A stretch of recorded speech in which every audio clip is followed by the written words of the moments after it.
Buen día, en el día de hoy vamos a ver indicadores de liquidez.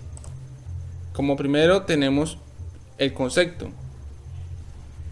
Los indicadores de liquidez son aquellos eh, que nos da el conocimiento sobre el músculo financiero de la empresa para el pago de esas obligaciones en el menor tiempo posible. ¿Cuáles obligaciones? Los pasivos corrientes. Cuando hablamos de liquidez nos referimos a ese dinero suficiente para hacer frente a las obligaciones financieras a corto plazo. La importancia de estos indicadores de liquidez trata sobre, digamos, proporcionar esa información sobre la liquidez que tiene la empresa. ¿Por qué es importante para los administradores?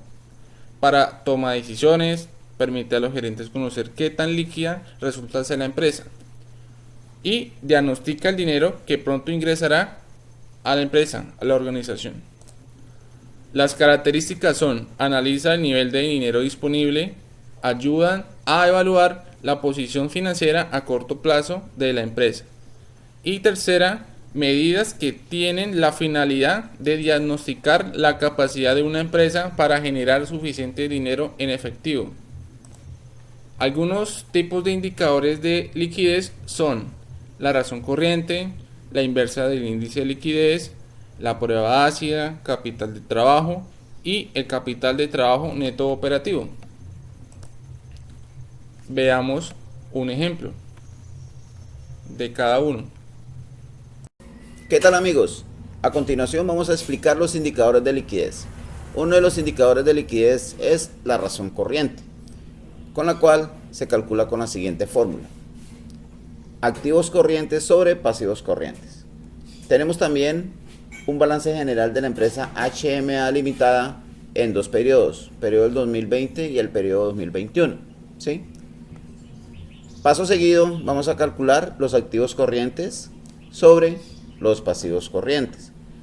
En el 2020 tenemos unos activos corrientes de 167.219.270 sobre unos pasivos corrientes de 107.804.895.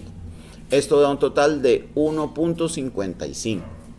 Para el 2021 decimos que tenemos unos activos corrientes de 203.567.557 sobre unos pasivos corrientes de 81.734.760. Esto nos da un resultado para el 2021 de una razón corriente de 2,5. Podemos hacer el siguiente análisis.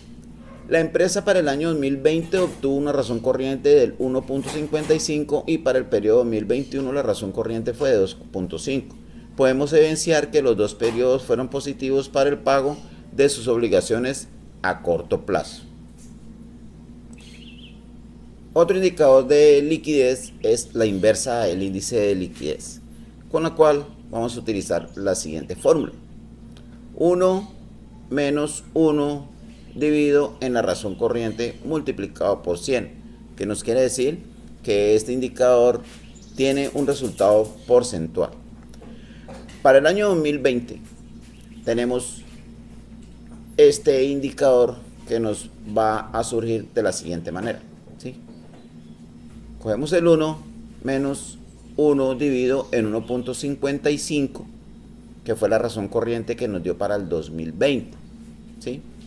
Ese resultado lo multiplicamos por 100, el cual nos da para el 2020 un 35.48%, ¿sí? Acto seguido, cogemos el año 2021 y aplicamos nuevamente la fórmula: 1 menos 1 sobre la razón corriente que nos dio en el año 2021, que le vemos acá, de 2.5, multiplicado por 100. Esto nos da un resultado del 60%. Ya teniendo estos dos resultados de los dos periodos, podemos hacer el siguiente análisis. Para la empresa en el año 2020 tuvo un 35.48% de sobrante con el cual puede operar, y para el año 2021 tuvo una inversa del índice de liquidez del 60%, valor que puedo seguir comprometiendo o con el cual puedo seguir operando. El siguiente indicador que me parece muy importante es el llamado prueba ácida. Para la prueba ácida tenemos que apoyarnos en la siguiente fórmula: activos corrientes menos inventarios sobre el pasivo corriente. Para el año 2020 tenemos unos activos corrientes de 167.219.270 menos un costo de inventario de 21.340.458. Esto al restarlo tenemos que dividirlo sobre los pasivos corrientes, que son de 7.804.895 para el 2020, el cual nos da un resultado del 1.35. Para el 2021 tenemos unos activos corrientes de 203.567.557 menos unos inventarios de 19.467.004. Este resultado lo tenemos que dividir por los pasivos corrientes, que son 81.734.760, el cual nos da un resultado de 2.25. Este indicador es de razón y no porcentual, ya que, como lo expresé anteriormente, no se multiplica por 100. Ya dado estos resultados, podemos decir el siguiente análisis.